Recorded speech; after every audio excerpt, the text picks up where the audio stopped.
trazer mais aqui algumas declarações do Lula, porque num evento em Osasco, na manhã desta sexta-feira, o presidente disse que, apesar de falar demais, a economia não vai quebrar durante o governo. A declaração ocorre depois de semanas de instabilidade entre o governo e o mercado. Ah, que bom que eu falo demais, porque todo um tempo que eu não falava. Quando eu resolvi criar um partido político, Camilo, o nosso lema era o seguinte: eu quero criar um partido político para dar vez e voz aos trabalhadores brasileiros que nunca tiveram nem vez e nem voz. E estou aqui. E não adianta tentar criar caso comigo. Não adianta falar de responsabilidade fiscal, porque se tem uma coisa que eu aprendi com a dona Lindu, foi responsabilidade fiscal. Cuidar do meu pagamento, cuidar do meu salário, cuidar da minha família. E hoje a minha família é o Brasil. São 213 milhões de filhos que nós temos que cuidar. E só vai dar certo se a economia estiver arrumada. Lula negou que a sua gestão gasta demais. Toda vez que se tenta fazer política social, aparece alguém dizendo: gasta demais. E eu fico perguntando, quanto custou a esse país não ter feito reforma agrária na década de 50? Quanto custou a esse país não ter feito universidade há 300 anos atrás? Por que o Peru conseguiu fazer em 1554 e o Brasil só em 1920? E a Universidade do Brasil, que foi criada juntando várias faculdades, não era para atender o povo, era para dar um título de doutor honoris causa ao rei da Bélgica que vinha visitar o Brasil. Tem gente da elite brasileira que não gosta que eu falo isso. Tem gente que fala: gente, não pode falar eles e nós somos todos iguais. Não é verdade, nós não somos todos iguais. Tem gente que come 10 vezes por dia e tem gente que passa 10 dias sem comer. Piotr, sensação que dá que ele fala demais e depois tem que seguir falando para tentar justificar ou corrigir o que disse, e a emenda fica pior que o soneto, né? Só piora. Eu vou fazer uma comparação com o Biden. Nessa hora, os americanos, em que pese o caso de humanidade já em relação ao presidente americano, os americanos são mais felizes, porque ou você não entende o que o Biden falou, ou ele não fala nada. O Lula continua falando, é verborrágico, falastrão. Ele fala um monte de coisa que não tem nenhum sentido, e sempre com esse apelo, essa exploração das pessoas mais pobres. Ele não consegue fazer absolutamente nada. Ele falou da reforma agrária, porque não foi feita a reforma agrária na década de 50. Duas informações. Primeiramente, a primeira reforma agrária bem sucedida nesse país foi quando os italianos chegaram no país. O Rio Grande do Sul tem propriedade ali que está em família. As pequenas propriedades lá no interior do Rio Grande do Sul, a maioria planta uva até hoje. Contra essa gente que o Código Florestal da Marina Silva no governo dele, acho que no segundo governo dele, queria se insurgir porque estava perto de um arroio ali, de um rio. O sujeito está lá desde o final do século XIX, começo do século XX. Bom, mas isso é muito sofisticado para o presidente. Aí ele fala sobre reforma agrária. Ele passou 8 anos no governo. 8 anos no governo. Mais os 4 de Dilma, mais 2, né? Então vamos falar assim, 8 mais 4, 12. Ou seja, 14 anos, 13 anos e meio, né? 13 anos e meio. Qual foi o avanço da reforma agrária? Nada, o MST continua aí. Então, quer dizer, durante todo esse tempo, o governo dele não fez nada. Voltando ao assunto anterior, ele falou da história da saidinha. Ele foi visitar a família do cabo José Silveira dos Santos, aqui da Baixada Santista, que foi morto por um preso beneficiado pela saidinha. Ele foi visitar a família do policial Roger Dias da Cunha, lá de Minas Gerais, que foi morto no dia 7 de janeiro de 2024 deste ano, também por preso beneficiado pela saidinha. Estas famílias estão sem o pai, sem o filho, sem o irmão, sem o primo, sem... Bom, e aí? Ele está falando do quê? E ele falou sobre a economia, só para concluir aqui, Paula, a economia do governo Lula, sem trazer nenhum benefício verdadeiro de recuperação econômica, gastou tanto quanto a pandemia, sem pandemia. Acho que isso é mais do que autoexplicável. Ele tem o mesmo endividamento público da época da pandemia, mas ele não está passando por uma pandemia. E ele recebeu um governo com superávit primário, com com a economia crescendo quase 3% ao ano, que foi exatamente o crescimento de 2022. Ele não consegue entregar o básico. A gente viu o ministro Haddad ali que disse que a responsabilidade fiscal do Lula era uma coisa da vida dele, era a história de vida dele.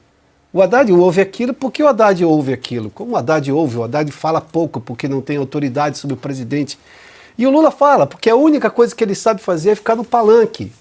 Mas foi eleito para governar. Bom, segundo o resultado do Tribunal Superior Eleitoral, ele é o presidente da República. Já acabou a eleição. Não, é palanque atrás de palanque. Você viu o tamanho do público? Quantas são aquelas pessoas? Dá para contar no dedo ali, né? Você vê, não é difícil contar.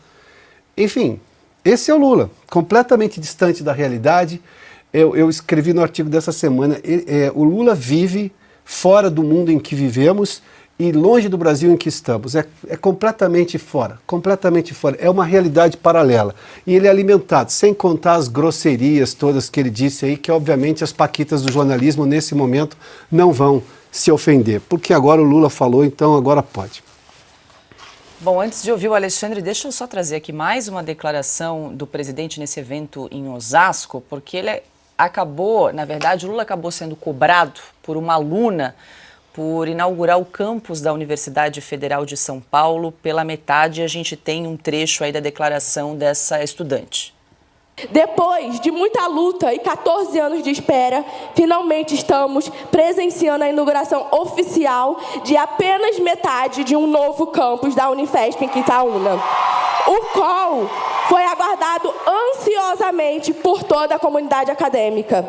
Em uma celebração com a presença do excelentíssimo presidente Luiz Inácio Lula da Silva, é necessário reforçar que as obras do campus não estão completas e ainda nos falta o auditório, o prédio da biblioteca e a quadra e os anfiteatros. As melhorias físicas em nosso dia a dia universitário têm significado simbólico. A efetivação de um projeto que visa sustentar e valorizar uma educação pública de qualidade.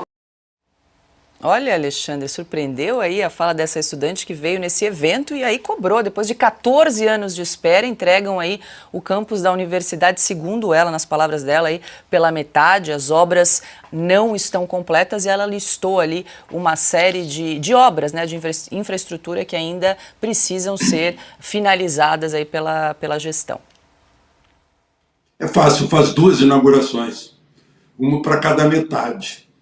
Talvez seja esse o objetivo, faz 2 festas, faz 2 discursos e fala de novo da inauguração da Universidade do Peru. Para que ano mesmo, ele disse?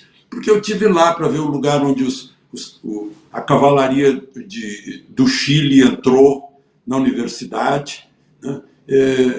Eu acho que ele deu um ano par, não foi um ano par. Eu não lembro que ano ele disse que foi fundada, né? Mas parece que ele não acertou, não.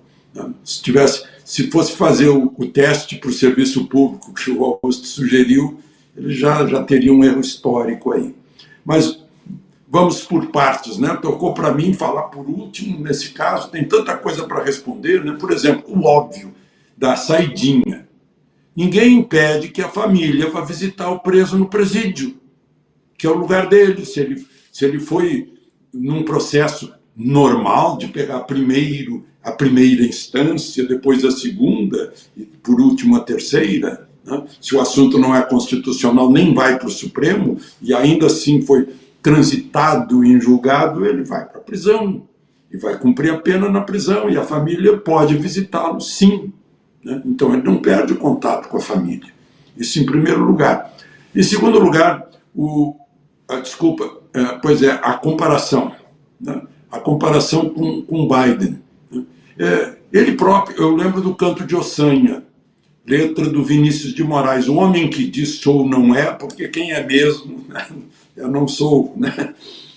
Então, ele está dizendo uma coisa e o gesto, o ato falho, o inconsciente, está fazendo outra, está negando, né? Ele tentou superar, como o Augusto lembrou, o imbrochável do Bolsonaro, né? E supera, né, essas vulgaridades, né? Mas, enfim, chega uma idade, eu felizmente acho que estou livre disso, mas chega uma idade que as pessoas precisam fazer propaganda de si próprias, né, de seus atributos masculinos e viris. Né? E aí ele disse que acorda às 5 e vai dormir à meia-noite e que a Janja é testemunha. Certamente é, porque vive com ele. Né? Então, certamente é. Mas uma outra questão, né? Quando ele disse que a família dele é o Brasil, eu tenho idade para lembrar de Dona Leonor. Quem não lembra, eu refresco a memória, mulher de Adhemar de Barros, que chamava nós todos brasileiros de filhinhos, vocês são meus filhinhos. Né? Aquele matriarcado de Dona Leonor, que agora está repetido aí por uma tentativa. Né? Aliás, não é tentativa, isso é recorrente, né? Para mostrar para o brasileiro, coitadinho, que tem um pai de todos. Um pai de todos que administra, que dá o dinheiro para vocês. E muita gente acredita que recebe o dinheiro do presidente da República, quando recebe o dinheiro dos pagadores de impostos, e principalmente dos mais pobres, que são obrigados a pagar imposto em tudo aquilo que compram. Então, esse é o Brasil, né? Eu vou ver se tem mais. Eu anotei aqui, é tanta coisa que ele falou, que, enfim, ele está demonstrando, qualquer psicólogo perceberia, né? Fraqueza, tem necessidade de responder, né? E lembrou, isso é contra-propaganda. O marqueteiro deve estar desesperado. Lembrou que ele está sendo comparado com Biden, lembrou várias vezes. Né? Se eu fosse conselheiro de propaganda dele, não fale para não lembrar as pessoas, porque as pessoas que nunca ouviram falar nisso vão dizer assim, puxa, é mesmo. Né? Essa é a questão. É isso, Paula.